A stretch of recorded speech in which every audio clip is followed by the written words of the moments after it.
Good afternoon. Welcome. This is the, as you can see, Faculty Research Assistant Workshop for this summer. I'm Judy Davis, and Professor Paul Moorman will also be presenting. I will tell you a little bit about the background, your kind of background information. I am the head of the library's Access Services Department. That's where you would pick up books, get study room keys, things like that. So I'll be talking a little bit more about the nuts and bolts of the library, and then Professor Mormon will get into the research type things. And thank you for taking time out of your summer to come and join us for this workshop today. And with that, I will go ahead and get started. My part should be pretty fast. Why didn't the screen advance? Okay, here we go. Sorry, I was trying to advance the screen. I think PowerPoint is just a little slow. So here's what we'll talk about today. I am really only this first little bullet point here, the library resources. And then Paul will talk about the rest of this guidance for academic research, legal topics, non-legal topics, and then how to get help. We're always here for help for you guys. So jumping right into it, um, if you need to visit the library for help, be aware that we have really shortened hours for the summer. We are 9 to 5, Monday through Friday. And then the research librarians are their same hours as always, 9 to 5, but they do take off noon to 1 for lunch. So you can always email us, leave us a message. The main USC libraries hours, in case you need anything from them, are also shortened during the summer.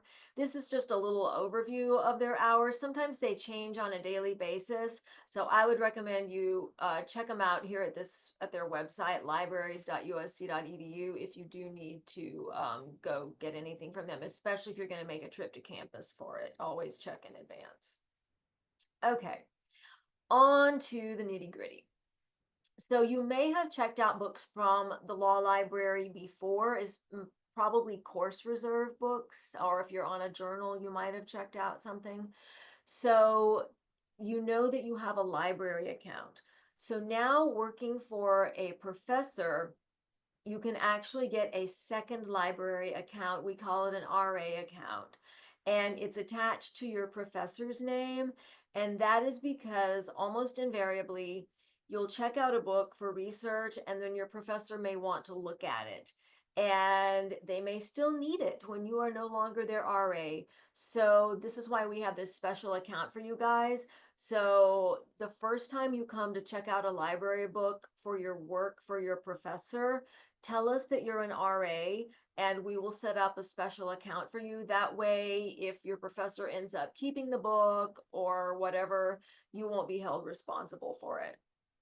And if you need us to get a book for you, or if you need a book, unlike from your regular student account, we will actually pull the book if it's for your professor or for your work as an RA, and we can hold it for you at the front desk. And just let us know when you're going to swing by and pick it up. And again, 9 to 5, Monday through Friday. And if anybody has any questions, don't hesitate to raise your hand or use your little hand emoji thing, and I'm happy to answer questions too. Moving right along. So that was books from the law library. You may also, if your professor's work is at all interdisciplinary, need some books from the USC libraries. And again, this is with regard to your work as an RA. These libraries do not have law school RA accounts.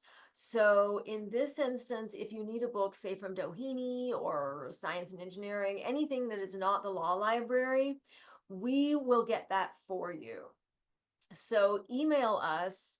I don't know why I didn't put our email address up here, but I'm sure I have it in another slide. CIRC, CIRC, at law.usc.edu. Send us all of the information and we'll go send someone over to pull the book, and we can actually check it out in your professor's name and bring it back, and just let us know if you want to swing by and pick it up, or if you want us to send it directly to the professor.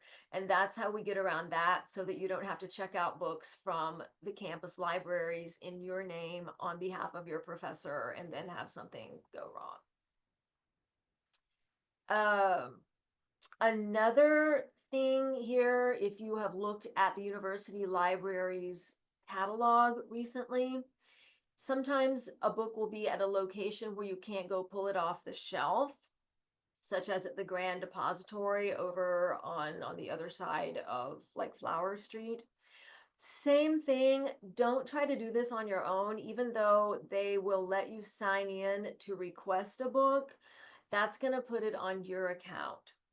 So again, just shoot us an email and we'll go through all of this hassle for you and get the book, and then you can come over and pick it up from us when it's ready. Here, I knew I had our email address in here somewhere. So here's the email you need to send any general questions. If you need a book, if you have a question about a book, or if you need a book from another library here on campus, this is the email address, general inquiries, and we'll get it. If we have to pull a book from another campus library, or if we have to have it sent over from the Grand Depository, give us at least 24 hours. And those are like Monday through Friday, 24 hours. It'll just depend on our staffing and what we have going on any particular day. So try to give us as much lead time as possible.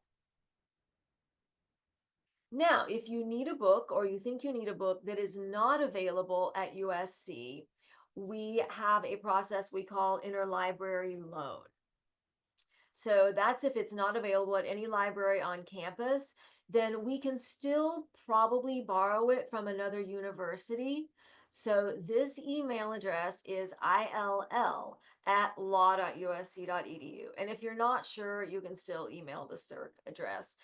Just like with any book, give us as much information as possible, the title, the author. If it's an article in a journal, give us the name of the journal, volume, page numbers, as much information as you have. It'll help us get the book or the article much more easily. Also, for the case of articles, or if you just need like a chapter of a book, sometimes we can ask other libraries to scan those and just send us a PDF. So that oftentimes can be a lot faster, and then you don't have to give it back. So try to know what it is you need when you send us this information. Do be aware these things come snail mail, and if we have to get something from the East Coast or Canada or something, it can be a very long process. So again, just try to give us as much lead time as possible so that we can get you what you need while it's still useful to you. If you need to return any of our books, try to bring them to us. If you can't get here 9 to 5 Monday through Friday, but you can get in the building, we do have a drop box right outside our library. But please do not return our books to the other libraries on campus or one of these little drop box on campus, because sometimes their staff don't notice that we're two totally different systems, and sometimes their staff don't notice that it's not our book, and they'll put it on their shelf, and then it's a big mess, and sometimes books get lost. So try to bring them back to us if possible. And here's a picture of our little drop slot there outside our door where you can drop books. Let us know. We'll probably notice if you put it through the drop there, because it just goes into a box, but shoot us an email if you're going to do that too, just to make sure. And if you have any more questions about us, about logistics, library access, in case our hours change, because for example, we are going to be closed on Memorial Day next Monday, just check our website and it has all the general information that you need. You should be able to find it, even if it's like 2 o'clock in the morning and we're not answering your email. So don't hesitate to check our website frequently. And I don't think I saw anyone raise your hand, but if you did, or if you have a question, or if you think of something later, you can send any kind of general questions to that CERC email address. And that is it for me. I will hand it back to Paul now. Thank you, Judy. So that's all useful information. Some of the themes of what Judy was talking about will apply to what I'm going to talk about as well, kind of the separation between the law library and other resources that kind of continues uh, through what I'm going to talk about. So let me go ahead and start sharing my screen. Can you see that?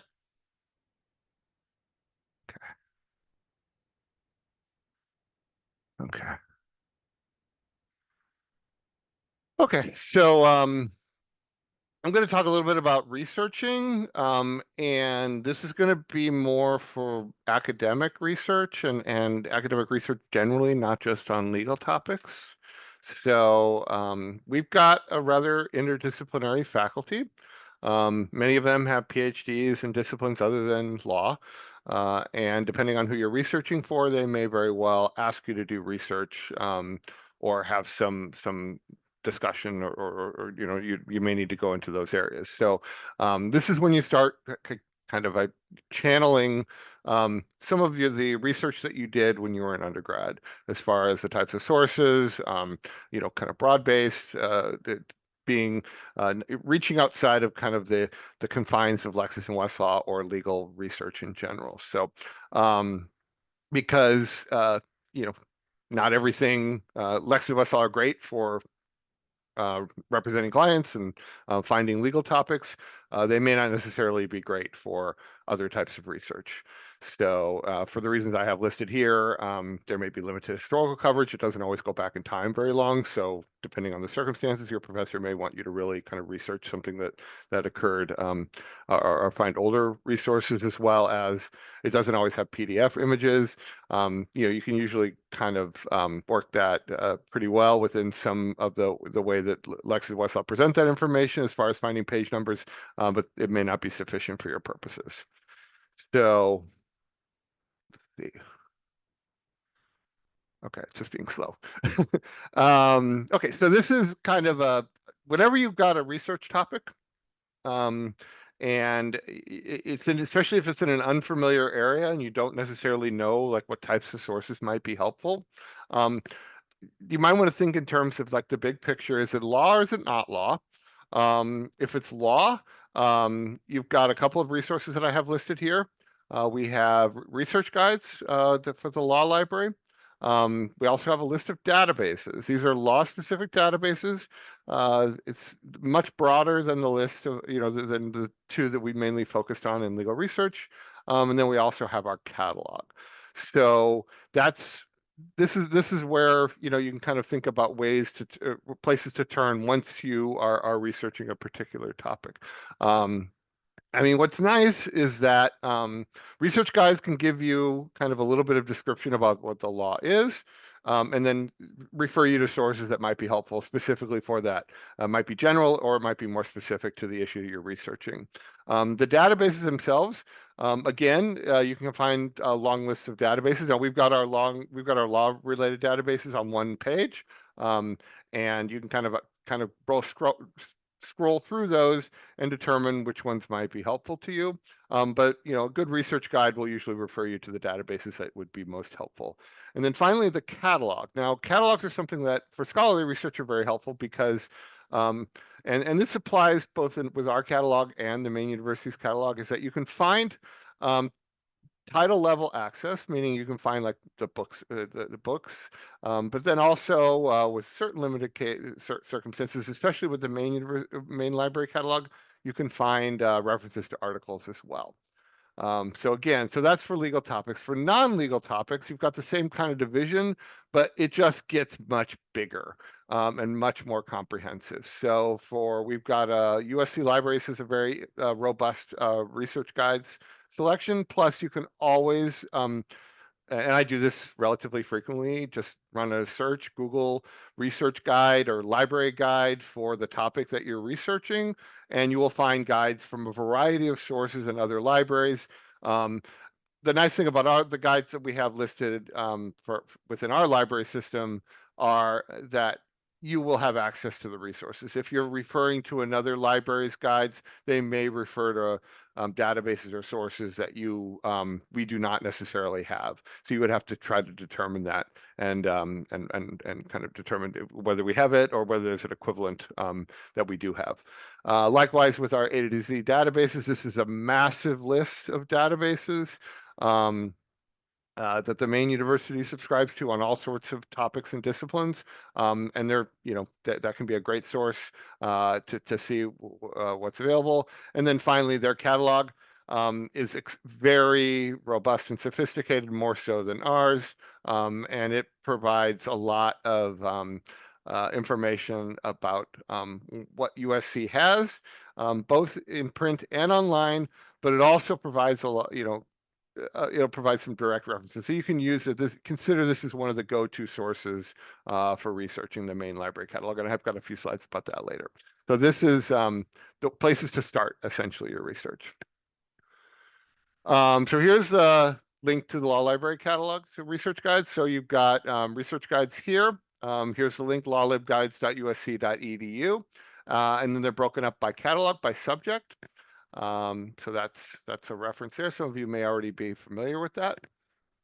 And then when you're researching a topic that isn't, if it's law, we've got our research guides right here. And then for non-law topics, you can go to libraries.usc.edu databases. So these are the links to those research guides. And then here, as I mentioned before, is our catalog, Advocat. That's the name of the title of the catalog that we've named it. And you can find here within a quick search here on our homepage, gould.usc.edu/library. You can run a search within our catalog, and that will identify both print and online print and print sources within our catalog, but also ebooks and some articles as well, although it's not as strong as the Maine University Library catalog is as far as for finding articles.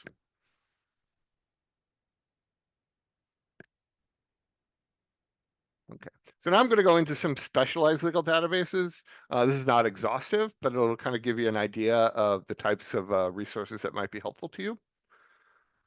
So first, Lexis. I'm not going to spend much time on Lexis. I'm just going to remind you of the fact that Lexis exists and that it's useful for research for law.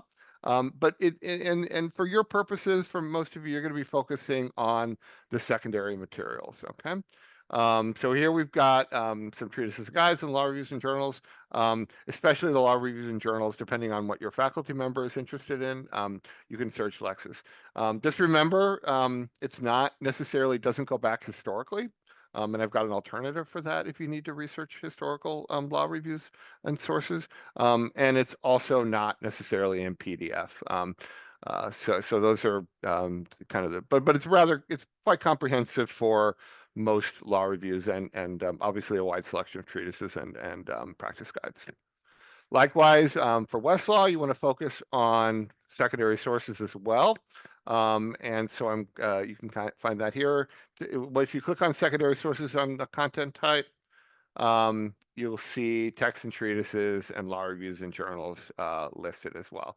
And the reason why I'm kind of highlighting these separately rather than using the main search page is because if you are searching secondary sources or law reviews, the terms and the way that you approach a search for that may be different than it is if you're searching for cases or primary sources. So just remember that it can be very helpful to pre-select at least a broad base, a broad category of resources like secondary sources, because that will the way that you approach searching for that particular type of source is and the terms that you use will vary depending on the category that it is. Okay. Okay. So a little reminder about some advanced search techniques. So this would be terms and connectors type searching or advanced search. This may be helpful to you for your purposes. You've got the at least term. So this allows you to kind of boost the relevance of the particular term that you're searching.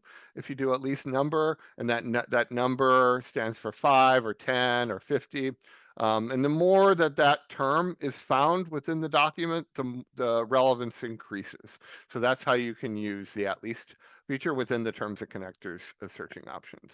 Likewise, you can subdivide the research into different fields or segments. They're called fields on Westlaw and segments on Lexis. That will allow you to search, say, for an author's name.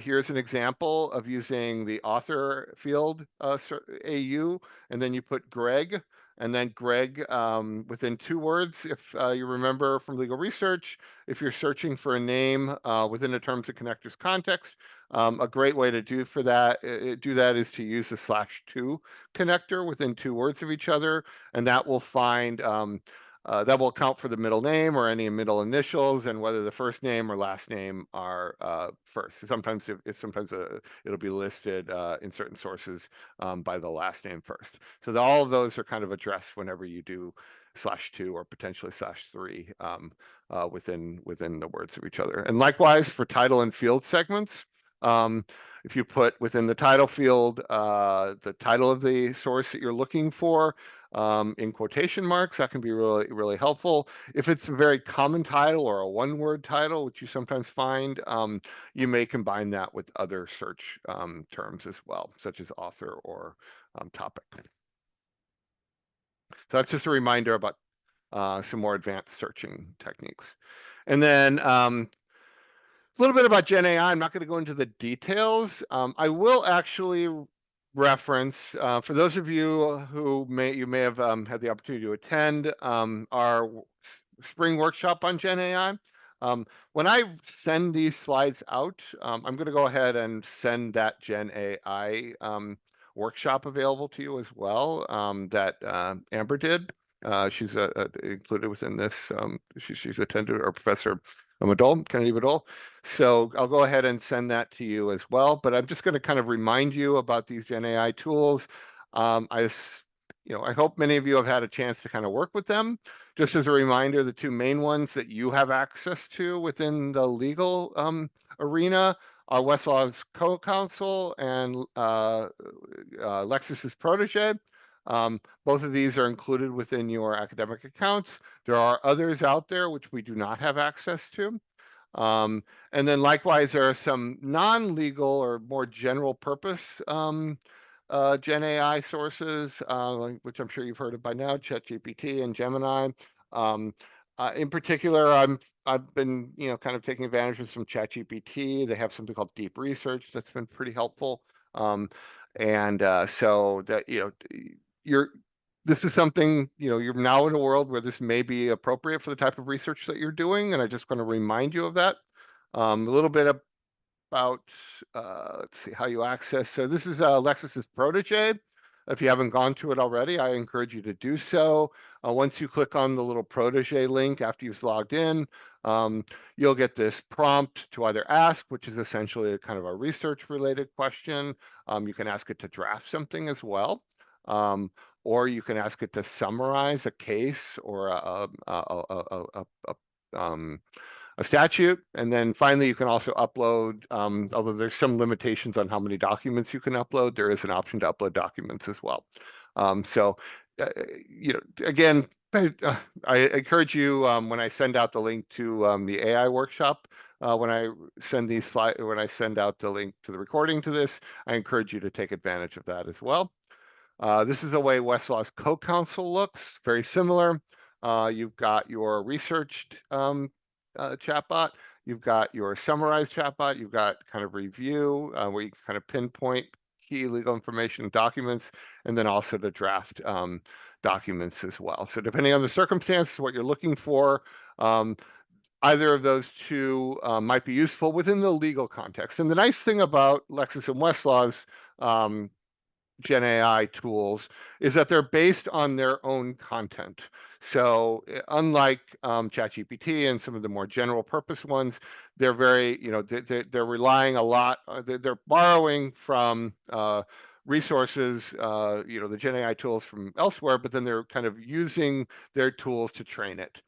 So it can be that can be a nice way to kind of make sure that what you're finding is more useful and relevant.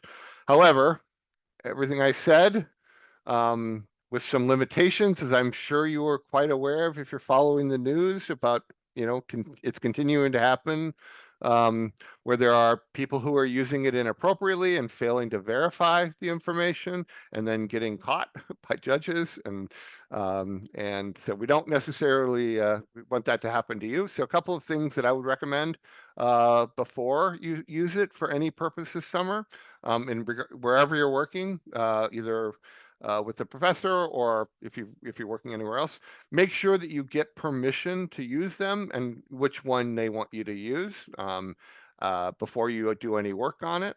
Make sure that you disclose that you've worked on it, and if when you do submit work. And then when you do prompt, we generally recommend using action words. There's some more discussion of prompting within the recording of our workshop that I encourage you to take advantage of. And then also, please use like simple, direct language. Provide follow feedback on the results that you're retrieving. So have a conversation with it, and then ask follow-up questions. And then finally, and most importantly, verify, verify, verify. This, I cannot emphasize that enough. I do find these tools very helpful, but I'm also finding that they have errors. Now, sometimes I've yet to really so far encounter massive hallucinations. Early on I did, but not recently.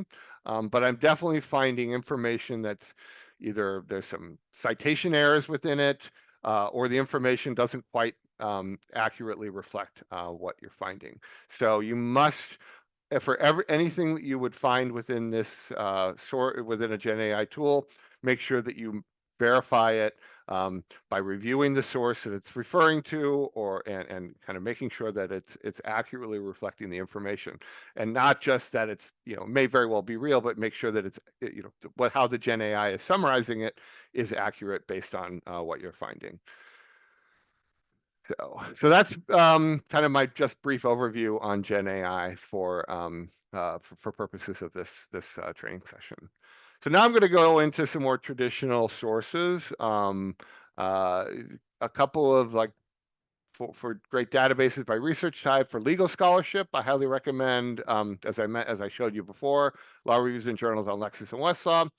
But then there's also law reviews and journals on Hein, and then index to legal periodicals. So I'll show you a little bit about what so for Lexis and Westlaw, you're familiar with how to research those reasonably well, but just remember that they may not necessarily be as up to date and current, so you may have to do some historical research.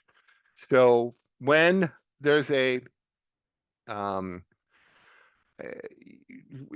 you do want to research something that may have some historical component to it, and you want to go back in time, Hein Online can be a fantastic way to do research. It is quite it's full of a lot of information, both in law and non-law topics. So it's digitized a lot of content, a lot of historical content, but it also has some it's kept up to date, depending on copyright and what it has. It has a lot of current material as well. So don't necessarily exclude it for current research. It's based on the PDFs.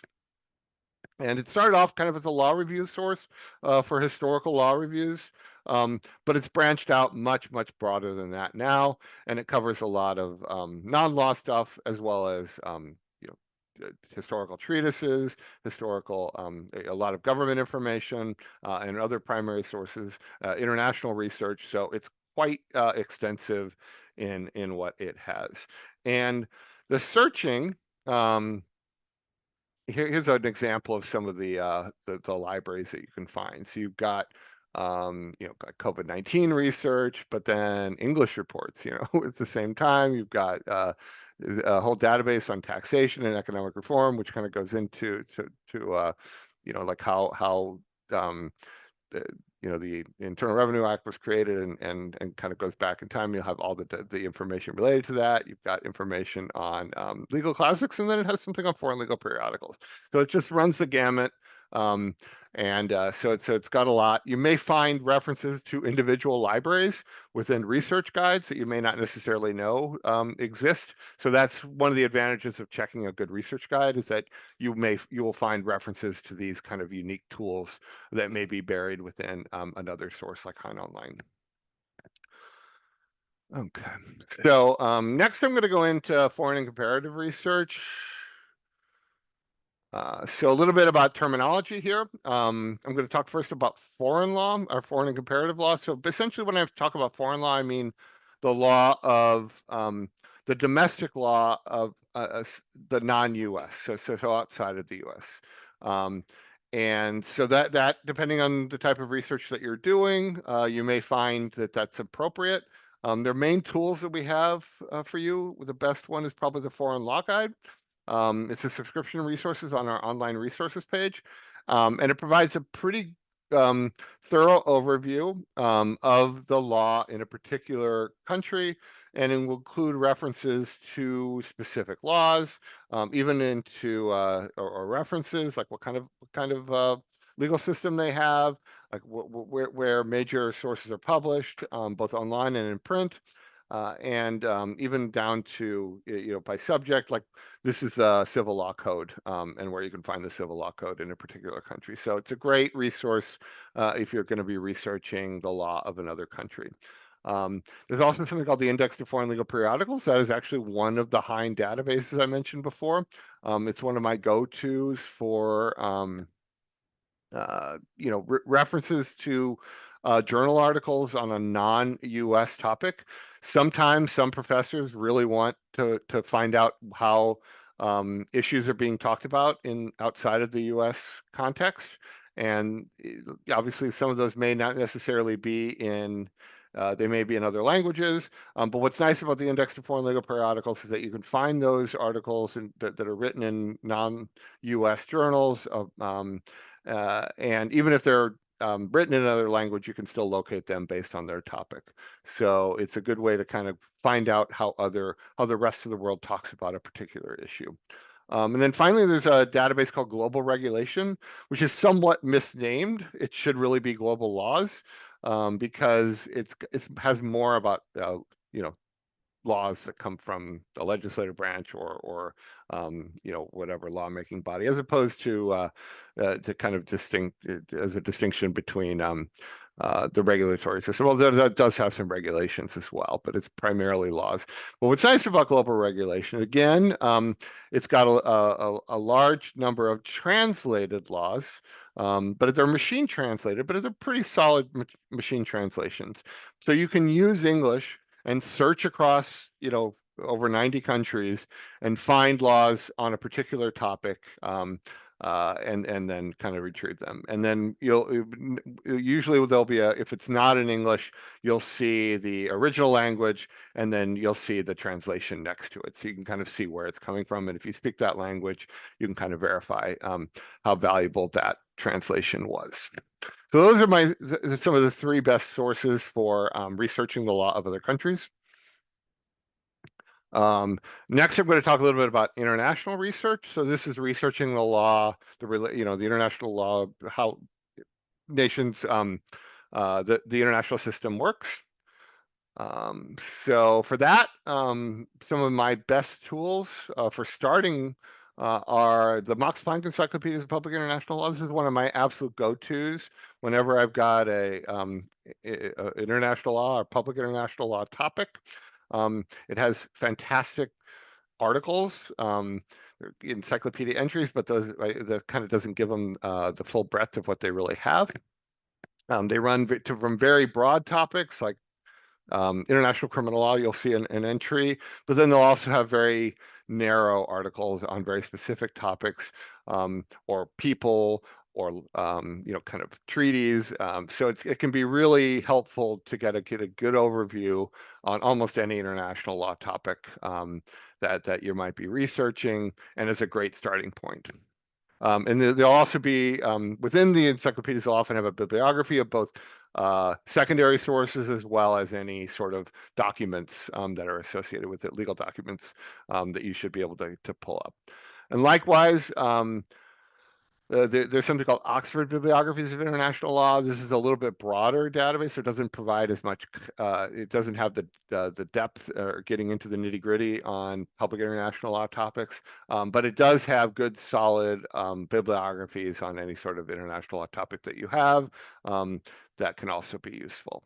So here's an example of Oxford bibliographies. You've got a link here to active state doctrine. So if you were researching the active state doctrine, that could provide some information about where that's coming from, what it means, and so on. Okay, so these are some additional like websites that might be helpful to you for foreign or international research. GlobalX. I mentioned before the Foreign Law Guide, which is a subscription database that we pay for, or that's available on our online resources. There's also a free version of that called GlobalX, which is part of the NYU system. It has some really good research guides on researching the law of other countries or other topics. The quality can vary depending on the author, and so but it's more. I mean, the nice thing about the Foreign Law Guide is that it has both a print and an online focus. While the Global Access definitely has more of an online focus to what's available, but those are both options that you may find useful. If you're researching an international law topic, the Peace Palace Library guides have been very helpful to me, so I have a link there. And then I have some guides that I've written that you may find helpful as well, listed here under the Foreign Research Guide, or we have one on international research. And those are on our research guides page. Okay, so the next kind of broad category that I'm going to talk about are historical research. So again, this is when it's not always as important when you're researching, for law, but for scholarly research, the history of a particular issue is often really important. So paying attention to what was published or what was written in the past about a topic can be very useful. So for this, we've got a couple of databases that are particularly helpful for research. One is the Making of Modern Law. So we have about 5 or 6 Making of Modern Law treatises, some both on secondary sources as well as primary law, both U.S. and Britain and a few other countries. And this Making of Modern Law set of materials is it pretty much covers almost everything that was published from, say, the early 1900s and earlier.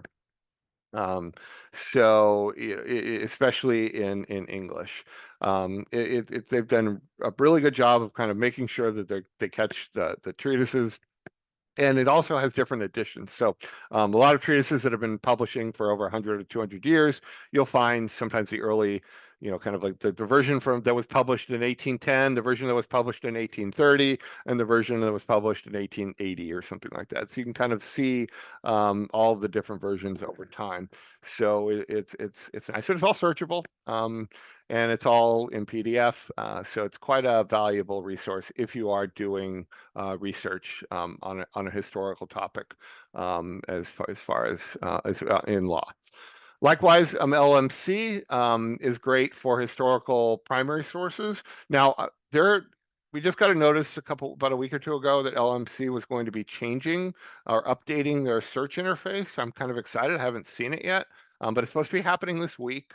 And I think one of the problems that LMC had, even though it's got a lot of great content, because it's a lot of digitized historical content of a primary law nature, both in the US and internationally. But it's always been a very clunky interface. So I'm hoping that they've changed the interface so that it's a lot more user-friendly. So take a look at that. If you are doing historical research, it may be even more valuable than it already is. And then finally, Hein Online, I've already mentioned that. Within the Hein Online library, there are lots of great historical references and databases, both from the law reviews context, but their legal classics is rather extensive as well.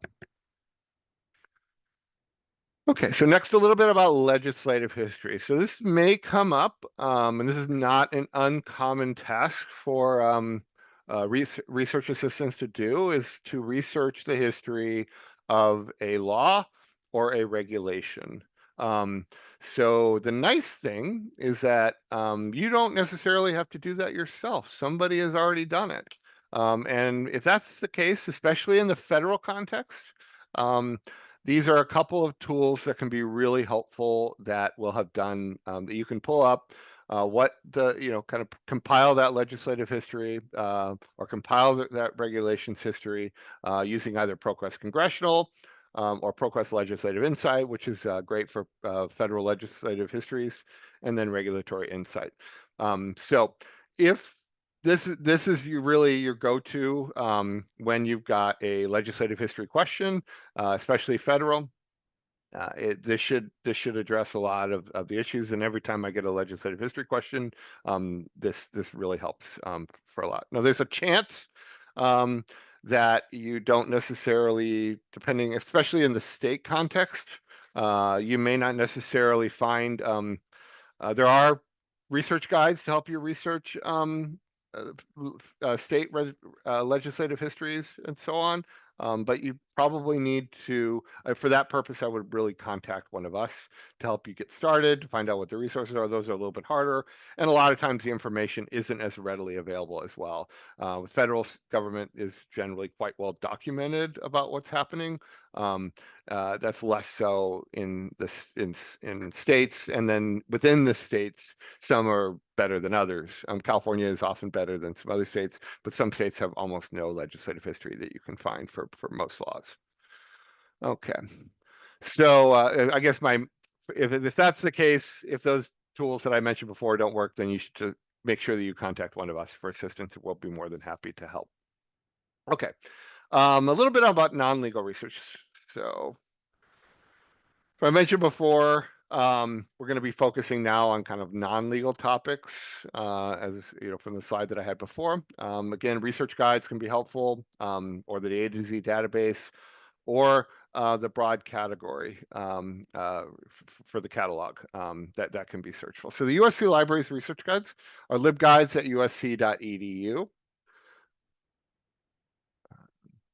And then so these are some of the specific databases that might be helpful to you. So we've got, I'm just going to kind of give you a kind of a surface view of this. It's not at all complete, but these are some of the multidisciplinary databases that can address research broadly in a lot of different topics. So you are probably familiar with Google Scholar. It's one of the more valuable multidisciplinary research databases that you have access to. So I highly recommend using it and taking advantage of it. I use it regularly, and it's quite helpful. There also the USC catalog. Their global search is quite extensive in what's available. And the nice thing about the USC catalog, when you search it, is that everything that you find, you should have access to. So it addresses the potential issue that Google Scholar has, where you find stuff that we do not have access to and that you need to pursue interlibrary loan, much like Professor Davis mentioned before about kind of pulling from a library. If it's an article, those can often be a little bit easier to get, but if it's a book, it may take a little while to get. So you can certainly take advantage of that. But the nice thing about searching the USC catalog is that it is everything that you find within it, both from either a book, a print book, an ebook, or an article, or a print article. In that case, you can see what it's somewhere within our system. There's also something called JSTOR, which may be familiar to those from undergrad. It's a rough equivalent of Hein Online for scholarly articles. What's nice about JSTOR is that it is digitized for most disciplines. The major journals, most highly regarded, generally peer-reviewed journals in particular areas, It's selective, so it doesn't uncover everything. So in that regard, it's a little bit different than Hein. Hein's Law Reviews is much more broader in its focus. But because it's has stuff that is of the highest quality or the generally most regarded um, sources, what you find in JSTOR, if you're searching it, is usually really high quality and something that you can and be trustworthy. So it has that historical depth that Hein Online has for law reviews, where you can kind of go back and search a journal's articles going back all the way to the beginning of when they started publishing. There's also a broad database called ProQuest. Some of you may have used that as well. ProQuest is pretty amazing as far as what it has.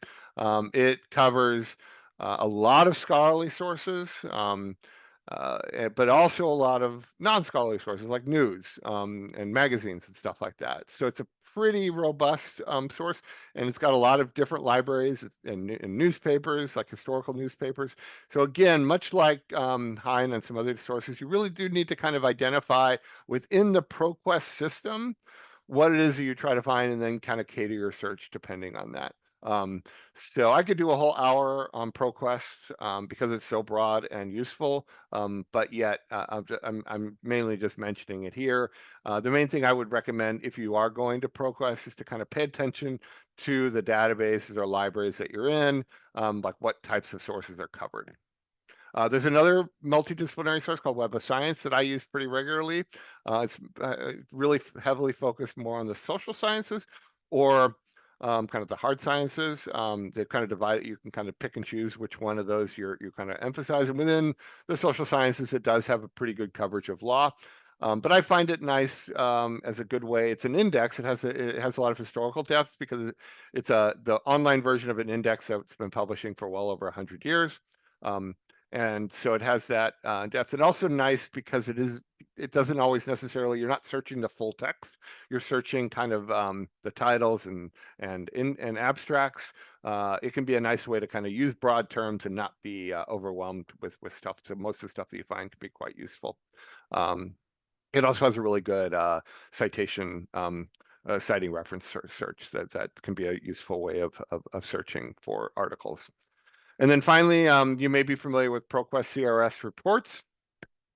So the Congressional Research Service provides research on a lot of topics. And so within the ProQuest library, they've digitized a lot of those. They're not always, depending on the circumstances, they weren't always readily available, but now they generally make it pretty readily available for most people to access.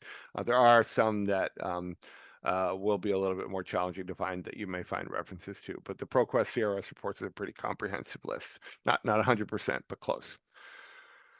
Okay, and then finally, continuing on with some specialty topics. So again, this is similar, kind of channeling that undergrad type of research. These are some of them, and this just kind of is a surface level analysis of this. You've got different databases that are focused on particular disciplines that may be helpful to you. So for example, in economics, you may be familiar with EconLit. That's a database within ProQuest or ABI Inform. And those can be helpful. Education as well, the ERIC database, psychology, PsycArticles or PsycInfo. And then if you're doing medicine, Medline and PubMed. So the nice thing about having a specific database, other than some of the broader ones I mentioned before, is that everything is going to be kind of focused on that particular topic. And so therefore you will have to be less likely to filter through irrelevant results. Okay. Okay, within, I've got we prepared a list of frequently used databases. That link will send you to it.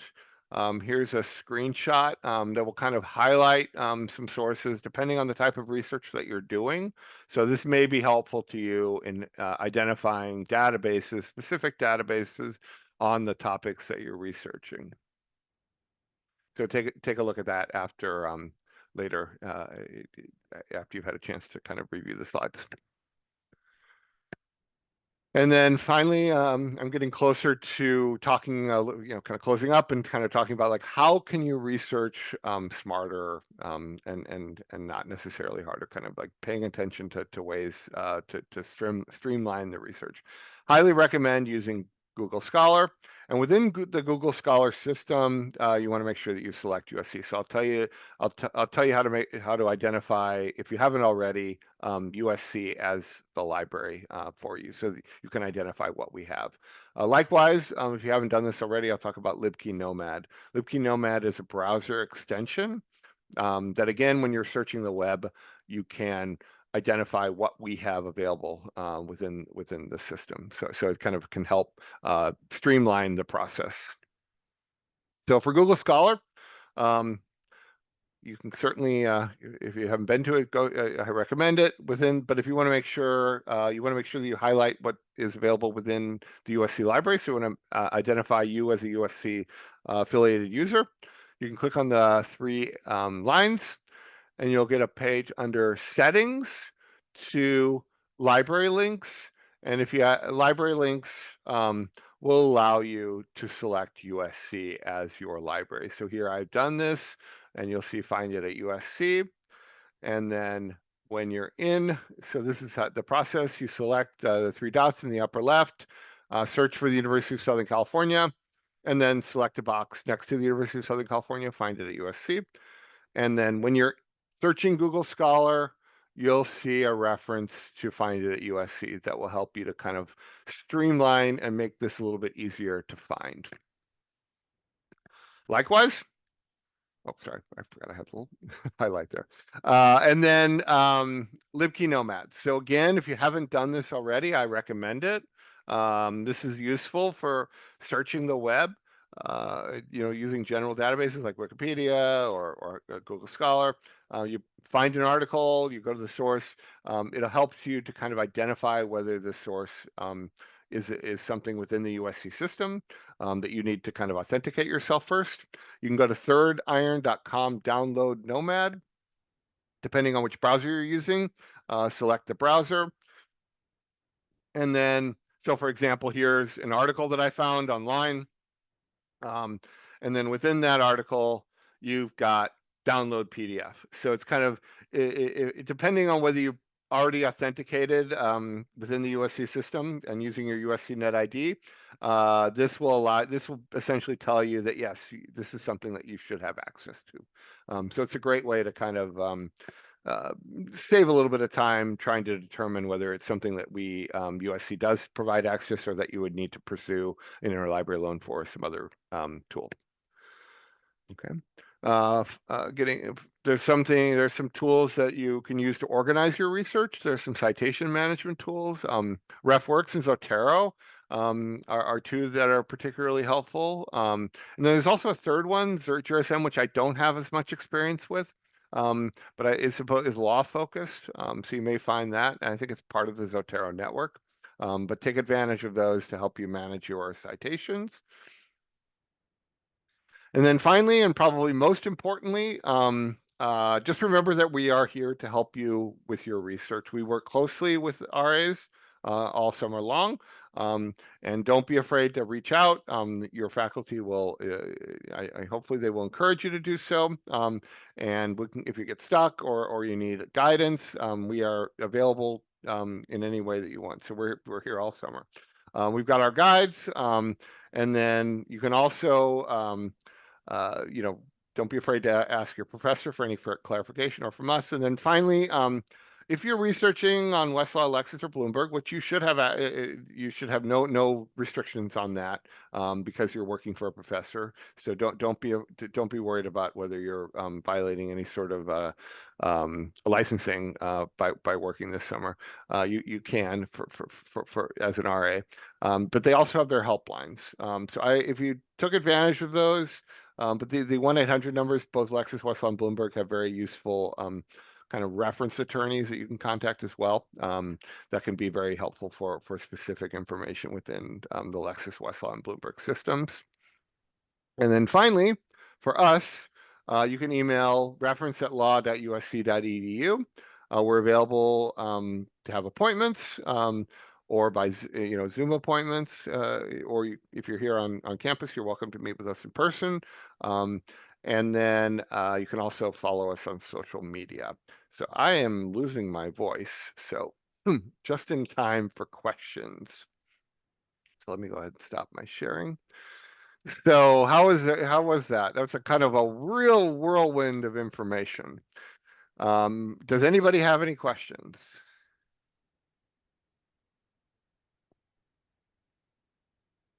None? Wow, you guys got it. What's the most important thing?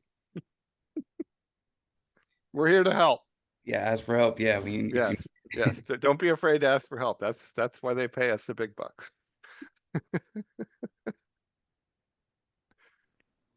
Thanks, Paul. That was great. Okay, so I will send these slides out to everyone, and they'll include the workshop for Gen AI that we did over spring. So take advantage of that if take a look at that when if you didn't know, if you haven't already seen that. And again, reference at law.usc.edu is your lifeline, or whatever they say. Yes, Lily. Just have a quick question. Do we search the databases through our account or through a separate account created for research assistants? And do all of us need to create that account now or as soon as possible? You will use your USCnet ID for almost all the databases I mentioned, unless it is, unless it's Lexis and Westlaw. Or some other password database. So, so most of the online resources that you have available to you are going to be, you will use your USCnet ID, so the same ID that you access Brightspace. Thank you. Okay, and that's in order to get that prompt, and that's why I mentioned all that stuff about LibKey Nomad or Find It at USC, is that a lot of these sources, if they're scholarly, are often behind some sort of that you need to be authenticated. And in order to identify those, you need to log in first. And usually you can, if you kind of go through the USC system first, you'll get a prompt with the USCnet ID login, and that will help. That answer your question? And if you do have any problems, I'll just reach out and we'll be more than happy to help.